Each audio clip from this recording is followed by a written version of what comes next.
Olá, meu nome é Cleilton Amaral, professor de Geografia. E o nosso estudo de hoje é voltado para os alunos do 7º ano do ensino fundamental. E o nosso tema de hoje é riquezas e fragilidades ambientais da Amazônia.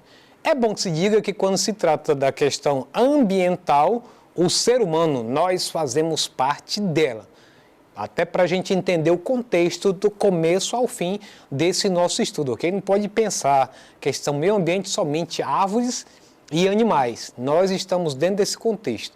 Então, quando a gente fala de riqueza da Amazônia, é tudo aquilo que a gente já sempre ouve, que a Amazônia tem uma grande biodiversidade mundial, mas, apesar de tudo isso, ela tem as suas fragilidades, tem seus conflitos, tem suas fragilidades naturais e sociais, que a gente vai tentar dar uma pincelada bem assim, genérica para você analisar. Olha só o que nós temos aí.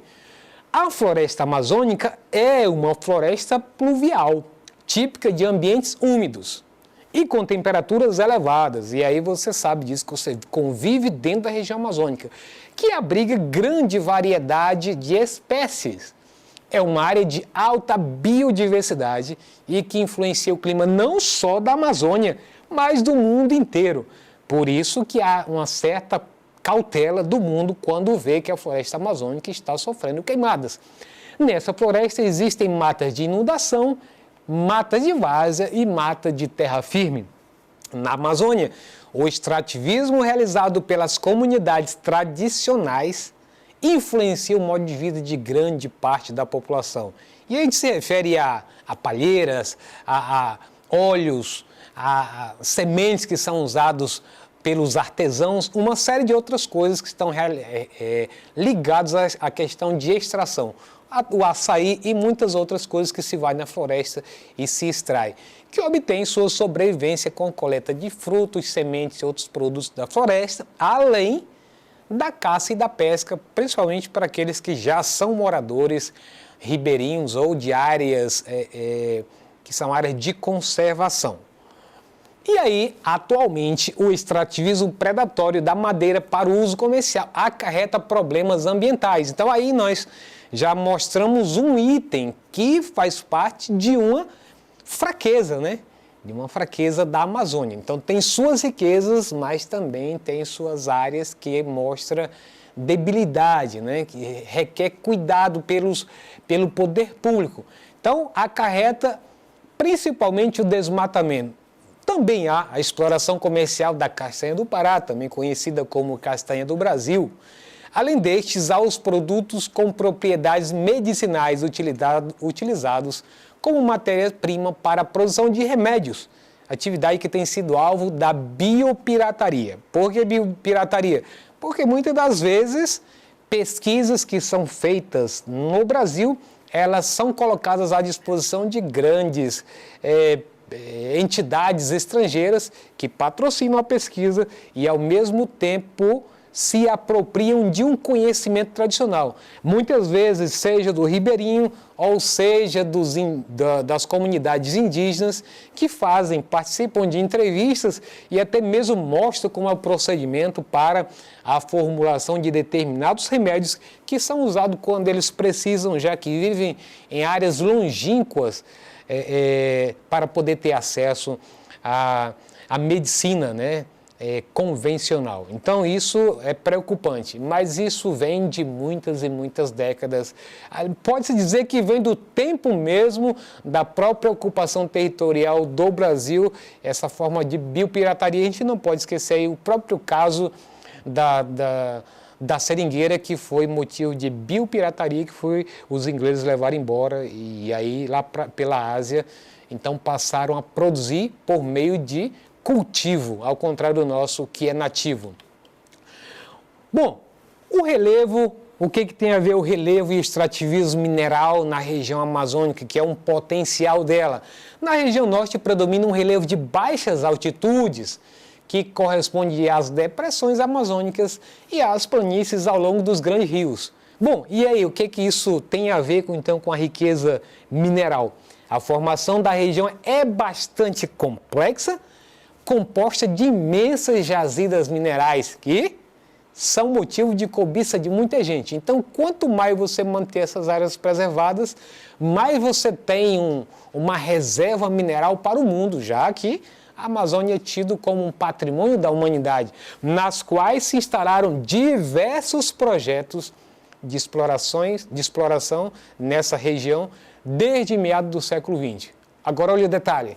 A diversidade e importância econômica dessas reservas minerais tem atraído investimentos do mundo todo, né? Então, várias mineradoras da Europa, dos Estados Unidos e até mesmo da Ásia estão presentes, às vezes associadas, inclusive, para poder extrair esses minerais que estão aí presentes. Aí aquele debate que já disse em outras vezes, não basta você ter a riqueza, você precisa ter as condições para explorar. Quando você não tem, você busca parceiro. E quem são os parceiros? São as nações ricas que têm dinheiro, têm condições materiais para poder explorar essa riqueza em qualquer solo do planeta, principalmente nos lugares de regiões pobres, miseráveis ou em desenvolvimento, como é o caso do Brasil. E aí, eu já ia esquecendo de mostrar para vocês, tem esse mapa aí que mostra em forma de bolinhas, né? Na sua legenda aí, quais são essas riquezas que estão presentes.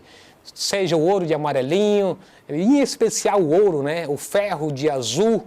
Então são dois que a gente consegue fácil identificação pela sua importância, como também o petróleo, que são essas bolinhas de preto. Você depois pode fazer uma pausa para dar uma olhada com detalhe quais são esses recursos minerais aí da Amazônia. Quanto à garimpagem, não existe apenas a garimpagem legal, que é autorizada pelo governo, pelas grandes empresas, como é o caso da Vale do Rio Doce, que depois se transformou apenas em Vale, né, para diminuir o tamanho da sigla. O garimpo também produz impactos ambientais decorrentes da utilização do mercúrio na extração dos minérios.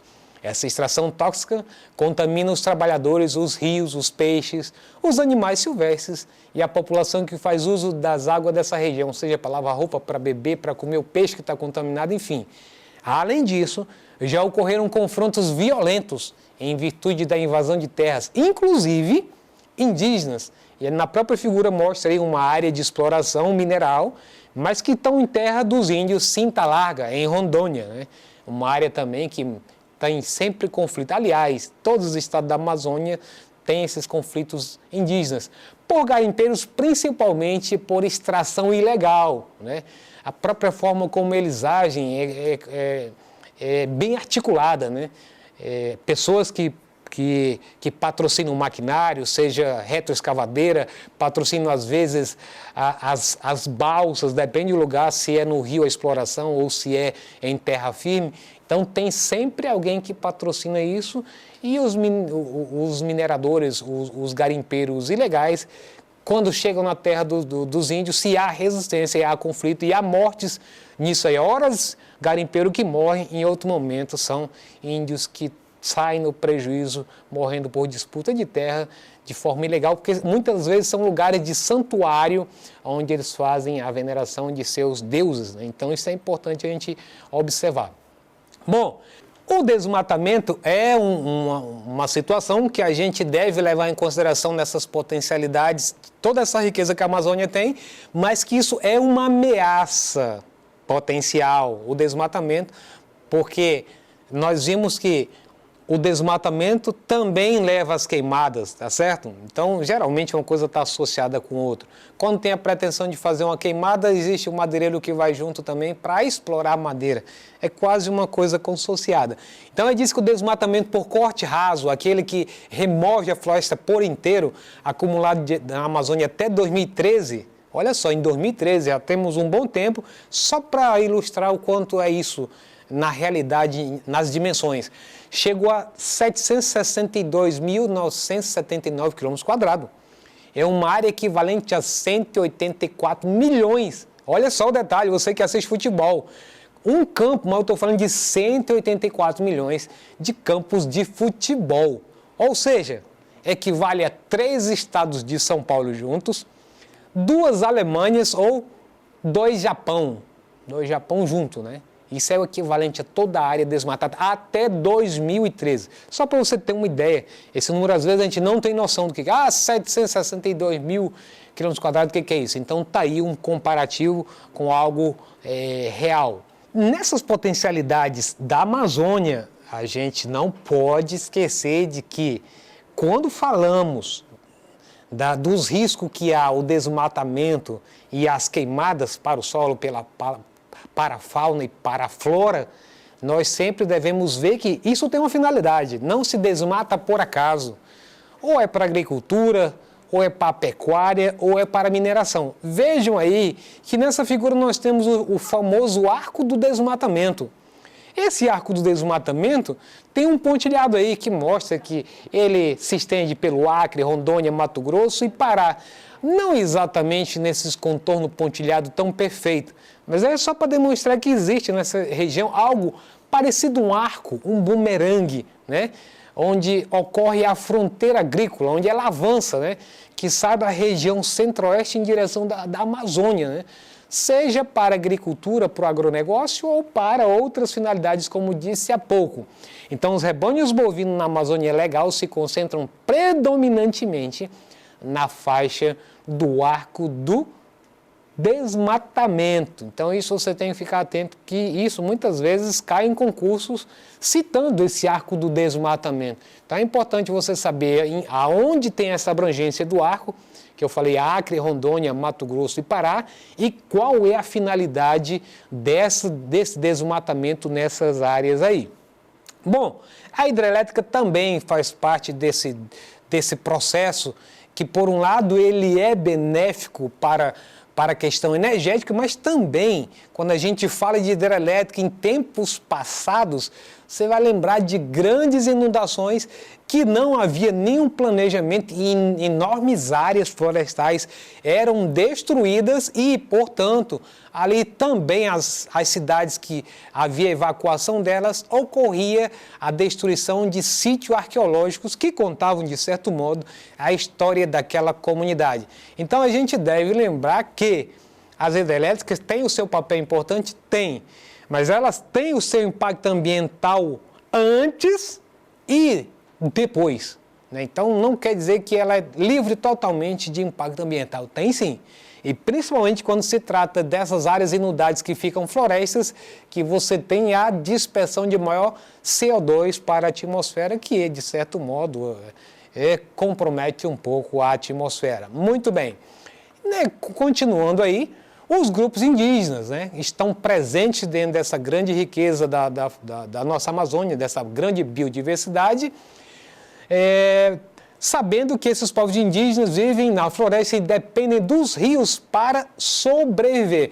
Um dos objetivos de quando os governos tratam de desenvolvimento sustentável é exatamente garantir que essa população tenha seus direitos respeitados, o que nem sempre ocorre. Lembrando que a briga para as comunidades indígenas é que suas áreas sejam demarcadas, mas nem quando essas áreas são demarcadas, elas são respeitadas por esses vários grupos que já vinham citando para vocês, madeireiros, os garimpeiros, né? Os próprios agricultores ou empresários do setor do agronegócio. Lembrando que até o momento nós estamos falando das riquezas da Amazônia e as suas fragilidades. E aí, de todo esse transcurso, de todas as fragilidades que a Amazônia apresenta, a gente não pode esquecer que sempre existiu resistência dos povos tradicionais, dos sindicatos, das confederações que sempre lutaram para trazer melhores dias para os agricultores, para as populações ribeirinhas tradicionais, que com isso sempre trouxe, juntamente com os outros grupos que trazem esses conflitos, sérios problemas, seja para os fazendeiros, seja para os garimpeiros. E aí, quando a gente trata disso em específico para a nossa região, não podemos esquecer da luta do próprio Chico Mendes, né, que lutou pela preservação das florestas e pelo direito dos seringueiros. Na fotografia aí vemos Chico ao lado de sua esposa, né, na ocasião, né, Isamar Mendes. Então, olha o que nós temos aí, a importância da luta que ele teve para as reservas extrativistas. Para preservar os recursos da floresta amazônica, foram criadas reservas extrativistas, áreas pertencentes à União, nas quais é permitida a exploração comercial por um número restrito de famílias. As primeiras reservas extrativistas datam de 1990, quando o governo federal delimitou terras da região norte para serem utilizadas por castanheiros e seringueiros para sustento próprio e de suas famílias. Nessas áreas são proibidas a transferência de posse e a prática do extrativismo predatório, aquele que nós vimos anteriormente, né? Extração da madeira, qualquer outra planta que seja para tirar palmito você venha cortar também, ou derrubada de castanheira, enfim. Então, com isso, até aqui a gente tratou das potencialidades da riqueza da Amazônia e também as suas fragilidades e o que foi feito para tentar, pelo menos, atenuar, diminuir isso. E aí entra em cena a questão das reservas extrativistas, das áreas de preservação em toda a Amazônia brasileira, a Amazônia legal. Então, vamos a partir disso para o nosso exercitando. Então, olha só, o exercitando eu tenho o seguinte: a região norte do Brasil apresenta um elevado índice de desmatamento. Esse cenário é preocupante, uma vez que o bioma amazônico é um dos maiores centros de biodiversidade do mundo, além de contribuir para a dinâmica climática global. São duas atividades produtivas que estão diretamente relacionadas ao desmatamento da Amazônia. Presta bem atenção para ver se você consegue identificar aí. Letra A plantação de café e exploração de mármore. Letra B, a produção de soja e a criação de bovinos. Letra C, a extração de petróleo e a pesca ilegal. E letra D, a retirada de areia e a criação avícola. E aí, você já fez a sua escolha? Se você disse que a alternativa correta é a letra B, tá certo, a produção de soja, né? No arco, naquele arco do desmatamento que nós vimos, né? Tem a ver com a questão da pecuária e também da agricultura. Muito bem, com isso nós encerramos nossa aula de hoje. Se você quiser acessá-la ou qualquer outro componente curricular, basta você acessar esse endereço que está aqui embaixo. Um abraço e até a próxima!